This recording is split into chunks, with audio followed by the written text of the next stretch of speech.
Hi guys, Java in 5 minutes. Let's hack into Java and learn the Java a cheat way.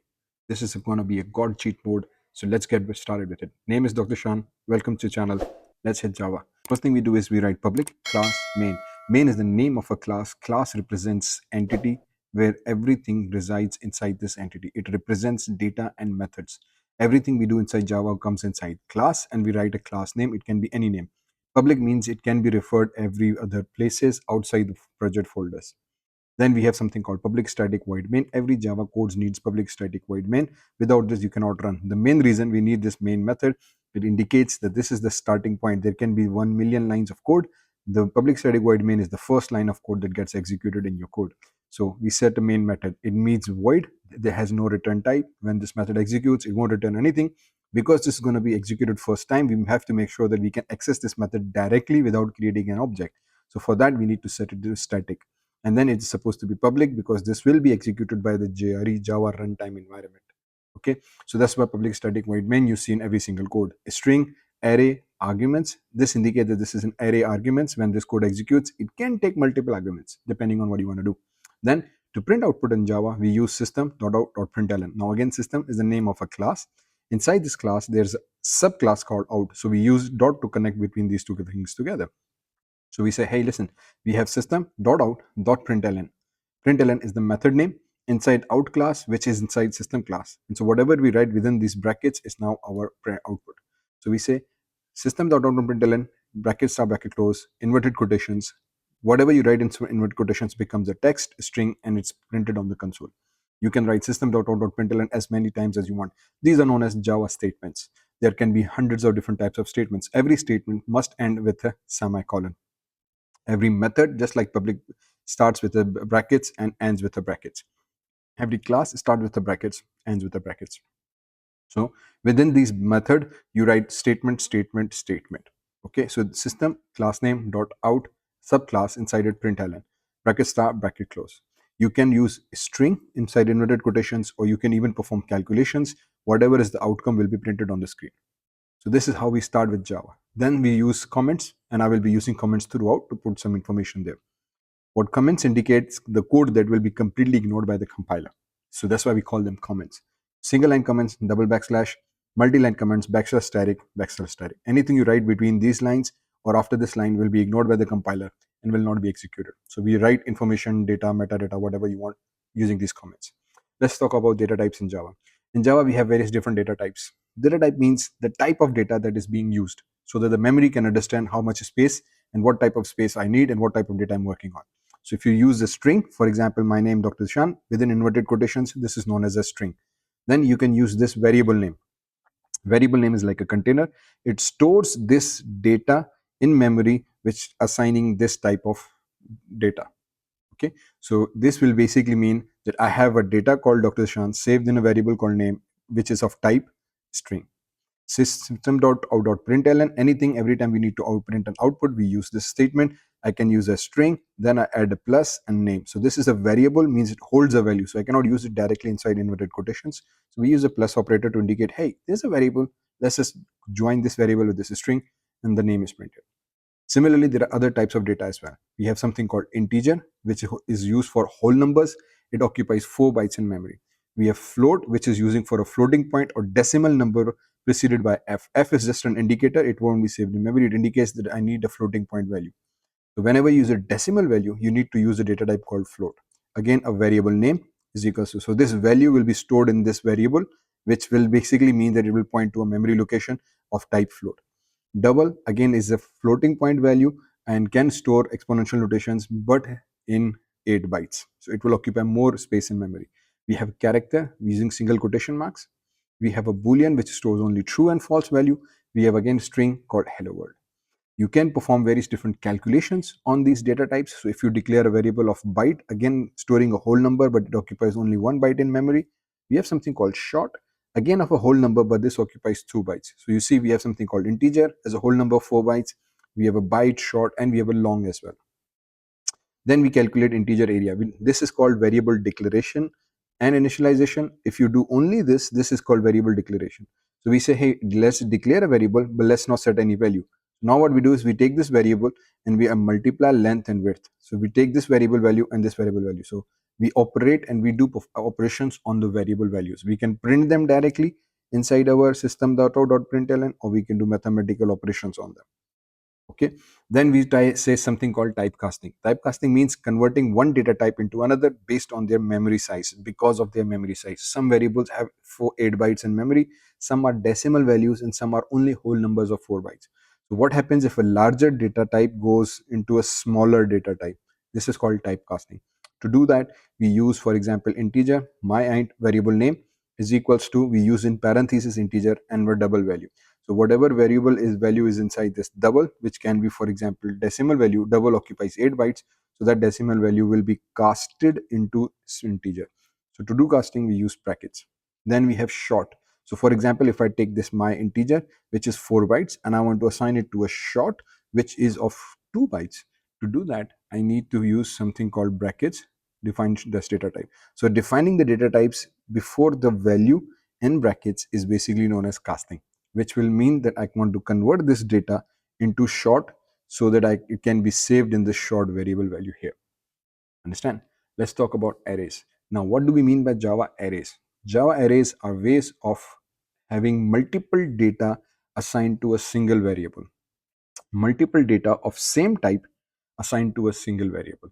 Previously, every variable can only hold one value. So every variable is able to hold one value. My letter, a variable, able to hold only character one value. But if we want to hold multiple values, that is where we start to use something called arrays. So here we declared a string array with a capital S. We use square brackets indicating this is an array. So square brackets are important. There's no square brackets here, means this is a single data variables. These are multi-data variables, meaning there are only multiple data. So we declare a variable. Parenthesis indicates it's a collection of data. There won't be a single data, but there will be whole collection. And then we specify multiple data, comma, separated. Okay. Similarly, if you want to create integer, bracket start, bracket close, my numbers, bracket start, bracket close, semicolon there, and then multiple data separated by a comma. So semicolon comes at the end, bracket start, bracket close is there, and multiple data separated by comma. This becomes a signature of an array.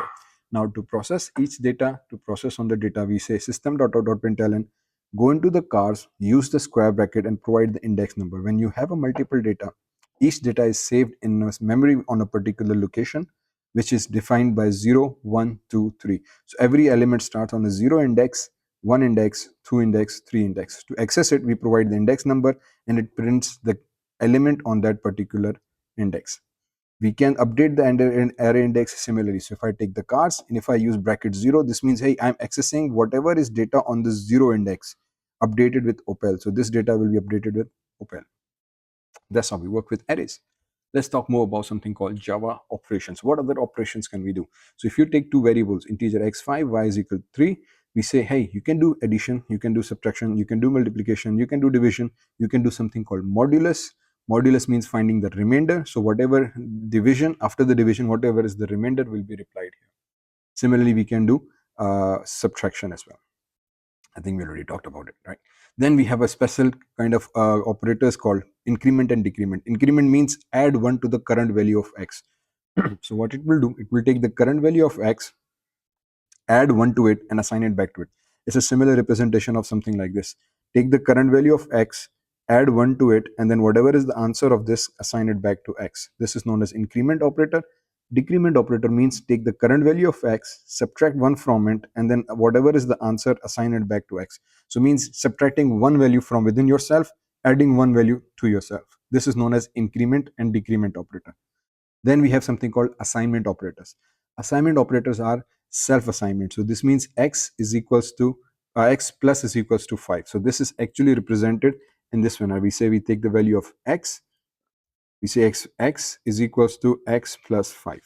So take the current value of x, add 5 to it and assign it back to x. So this is a shorthand operator as well, or sometimes known as quick assignment operator, where the current value of x will be added 5 number. Understand? Now let's talk about something called Java comparison operators.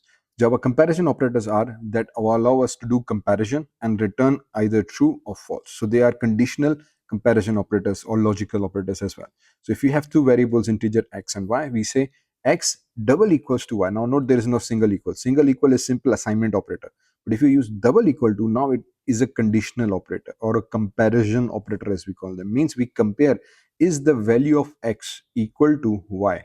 If the values is equal to, the answer is either true or false. They always return the answer in form of true or false. That's it. So if x is 5, y is 3, this becomes false. Similarly, not equal to means these two values are not equal to each other, a reverse psychology kind of thing, so which becomes true. We have something called greater than y, means the value of x is greater than y. So the left hand side is greater than the right hand side. Whatever is the value here will be replied to here. And the answer will be always be in form of true Boolean data that we discussed earlier. So that's why we need the Boolean data. So it will return a Boolean value for us every single time. Hey, this answer is true and false. We have less than, we have greater than equal to, and less than equal to. These are six main comparison operators. They all return true and false, and they are primarily used in if-else condition. Then we have something called Java logical operations. At a certain times, we need to evaluate a range of conditions. Okay, in this case, only single comparison is done. And our logical operators evaluate two different conditions and make a final decision, again returning either true or false. So if I say x is greater than 3 and x is less than 10, meaning I'm evaluating two different conditions and making a decision after it. That the value of x is greater than 3, true, and it has to be less than 10. So in that case, only this whole expression will be rendered as true. So that's why AND is there. If you use x is greater than 3, OR operator, OR returns true if either one of the side is true, and will return true if both of these sides are true, only then. Okay, so this becomes what we call AND operator, OR operator, that evaluates two sides of conditions, or only needs one side to be true and needs both sides to be true. Then we have something called NOT. Okay, this NOT operator here, this NOT is also used here, not equal to, but here it's used as again the reverse psychology thing, but it inverses the result. So if the expression results is true, this will change it to false. If the expression result is false, the NOT will change it to true. Okay, so these are known as logical operators. Then we have something called string methods. When we work with a string, we have various different methods available that we can work with. So if you take any string, string is internally handled as an object. Okay, so if you declare a string hello world, this basically means that I have a string called hello world. Now this text variable is containing an object of this string, and it is able to perform various different operations on this. So we can use this text dot, for example, to uppercase method. This will convert our string to uppercase. Text, again same string, dot to lowercase. So because this behaves like an object, we can operate multiple methods on them. And there are hundreds of methods, or not 100, at least 50, 60 different methods of string that you can use on a string object to perform various different operations on the string. String concatenation. Do remember that whenever we use a plus with a string, it performs something called a concatenation operation. If you use plus with two numbers, floating point values, byte and short values, they perform mathematical calculations. However, when you use string with a string, if you use plus with a string, they always perform concatenation. So for example, we have a string name John Doe and last name John Doe. So if I say first name plus this string here, so what now doing is string variable plus with this string variable, they're not going to do mathematical addition, but they're going to join these two strings together. So it's going to print John Doe as a total string. So joining two strings together is known as concatenation, done with just a simple plus operator. Moving on forward, we have now something called conditional statements. Conditional statements are the major important aspect of programming. They allow us to do logical decisions. This is where the comparison operators come into play. Conditional statements allows us to make decision in our system. They control and provide the control logic of the code. If is a word that we use in Java to determine the condition. So if bracket start bracket close, and we provide a comparison here. We need actually true and false. So if this condition is true, the statement or the block of code preceding the if will execute. If this condition becomes false, this will not execute. So this is where decision making comes into play. Then we have something called if else statement. So we say if integer time is 20, we make a decision. If this decision is true, it will execute this block of code and come out. If this becomes false, then this line of code is ignored and the statement of else is executed. So if this is true, do this, else do this. So this is a two branch binary decision making tree that allows us to make decision. If it is true, execute this line of code. If it is false, else, in other words, execute this line of code. So this is how we make a decision in the system. we can use something called nested if else if structure, in which we use if time is less than 10, then condition true, this statement is executed, else then again we have something called if. So else again proceeds with if statement. So this is called nested if else structure. So if condition is true, execute this, everything else is ignored. Else again another condition is evaluated. If this condition is true, this statement is executed, else this entire statement is executed. So we have if else structure. This is called nested if else structure. Then we have something called another conditional statement called switch in case. This works like equal to comparison. We take a variable grade A, we pass switch bracket star bracket star, this variable value is passed, then this value is evaluated with every single case as a equal to comparison. So grade equal to this character, grade or equal to this character, or grade equal to this character. So it's comparing with each of these individual cases. If the case becomes true, the first line is executed, the break will stop the execution flow and the code will come out. If the condition is false, it will move on to the next case. If this is true, it will execute this breakout. If none of the cases are true, then by default, a default comparison statement will execute. This is how we determine what's happening within our code. Then we have something called looping statements. Looping statements allows us to control the loop of our systems, meaning they allow us the statements to loop itself and iterate multiple number of times. To do that, we use while loop, do while loop, and for loop. While loop means that we declare a variable, we check a condition, again using comparison statements. We say, hey, I value less than 5, condition is true, then the block of code is executed, and then again it's executed, and then again is executed until this condition becomes false. If the condition becomes false, then the loop will break, otherwise it will continue to execute. That is why we set a condition in a manner that at one point it becomes false. So we started with 0, we say i's value is less than 5, I is 0, condition becomes true, it executes the block, this line is executed, then we have to ensure that we make a certain write a code that allows us to change this condition. So I plus plus is there, which means that I value gets updated, hence I now becomes 1, and then next value is there. So at one point this value becomes equal to each other and the loop exits. So it will repeat itself 5 times and then exit. Same thing with the do while repetition statements. However, the syntax is different. The do statement and the block comes first, then we check the condition. So that way, even if the condition is false, it will still execute for one time. That's the difference between while, do while. So in do while, we write the statement first. Then we have something called a for loop. Again, a looping statement, it will repeat itself, but the structure of writing is different. We use for, then we do the initialization inside the block, we check the condition, semicolon again at the both ends, and we do the increment. Then whatever is here will execute. So in this case, the initialization is done first, condition is there, inside we have increment. In this case, increment, initialization, condition, and increment are done inside the block of statement, and then whatever we do, we write the statement. So this loop will continue to execute its statement multiple number of times until this condition is false. Then we can do something called nested looping as well, which basically means we can write loop inside the loop, just like if inside an if. Do remember, when you do that, if the loop executes one time the outer loop, the inner loop will complete its cycle. So for every time an outer loop executes, the inner loop will complete its cycle again and again. So this will execute 3 times, this will execute 1 time. The second time this executes, this will again execute 3 times. So this time the outer loop executes only 2 times, the inner loop will execute 6 times. Okay, so this is how the for loop or the nested loops and while works. So this was a quick cheat sheet of Java. So if you love this tutorial, give me a thumbs up, like to comment down what you liked and what you don't like. It just went a fast pace, good cheat sheet, something new I want to try. Let me know how you felt it. It was good, fantastic. It was a complete crap. Let me know that so I don't make any more videos on it, right? See you in next video. This is Dr. Shan signing off.